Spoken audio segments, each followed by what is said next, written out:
7 years ago, I decided to start the North Dakota Project, but I was a college kid, didn't have much money, and needed to figure out a way to be able to make music. So I did what anyone on a budget does, and improvised. I had to figure out a way to make music, but not spend $500, $600, $700 on a music program. I had a laptop for college, and that was about it. So we figured it out. I had a work-study job, and I took the money from that, $200, and I bought $70 headphones, which are right here, and I still have. I had a $40 program, $37 to be exact, and I spent $40 on DistroKid to be able to distribute music. So at the end of that, I had about $147 into it. See, with that investment, it meant a lot because $200 was a lot to me, and it was something that I was interested in. But I always had help from my parents to get instruments and things like that. But this was the first thing that I had actually done on my own. So I spent the time, I used the equipment, and anything else that I bought was earning strictly from music. So I would practice my music. I would record using the little mic that I had with my computer. It was like $15 at the store, and that was the other $15 out of my 50. So I had like $35 left. So under $200. We kept it under that. Once I actually started to make money from music between Spotify, shows, and anything else I bought was from that. So after I started to get pretty decent with the program and learning, and I got more comfortable with it, I bought a DJ controller, and I had used that. I had spent $200 on it. I had found it for a sale, and that was the first major purchase I made, all from music money. I had saved up from 3 live shows and did it. Luckily, being a bedroom producer, a lot of people think that you need to spend a lot of money, and they might see people on TikTok or on Instagram kind of spending egregious amounts of money on synths or anything else, but you actually don't need that. I know that it might be tempting and it might be interesting, and there's ways to increase your creativity by buying those instruments, but you don't need it per se. If you have the creativity, you have the drive, you have the want to be able to make that stuff, you totally can. It just is gonna take time and getting used to the whatever program that you pick, because it takes time to learn. Other thing I learned by starting that early is that when you start out, things aren't going to sound exactly the way you think they will in your head. And it's really about learning how to take what you have in your head and putting it on the system that you're working with, whether that's Ableton, whether that's FL Studio, whatever it is.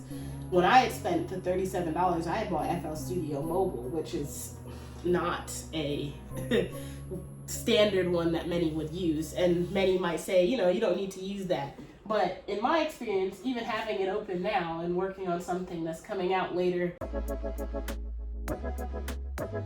next month, this is something that I have used pretty reliably. It has updates constantly, it's being worked on, and it's a solid system for getting started. I cannot stress that enough. It is not a pocket breaker, and you don't have to pirate anything to be able to use a music program. Now, many may ask how you make money or how you continue to make music, and for a while I actually was able to make a living off of music and just have a part-time job. And it wasn't from Spotify. And I have some videos about how to make money as a producer, how to book your first show. I'm not gonna gatekeep. A lot of us know about the Spotify prices and how they pay you for streams, and especially we talk about labels and all of that. So we're gonna talk about alternative revenue streams. Come on, let's go. But a lot of the money that I made was from things like alternative revenue streams, like YouTube, things like shows, playing a bunch of shows. Shows probably made me a good bit of the money. Merch, some from Spotify. I was making decent from Spotify, but Editing North coming in to say that I also made money from royalties, from working on other people's songs, beats, having people pay me for that, and getting Spotify royalties from people having it uploaded. Not anything too crazy. And then other places where people could buy music, like Bandcamp and other sources like that. So that's where I mainly made music money from and was able to sustain myself. But I had to have the drive to go find shows and be able to figure out how I was going to make that $200 stretch, because it was not a lot of money to get started with a music career. Now, I'm not making, Taylor Swift, Rihanna money, but it was something that was pretty good and could sustain me, and anything that I made from music I could put back into my brand and my career. And as things go on, I want to continue to be transparent about that and let you all see how that worked out. But you can start your music career. You don't need a super fancy equipment. Even now, I still have a budget set up.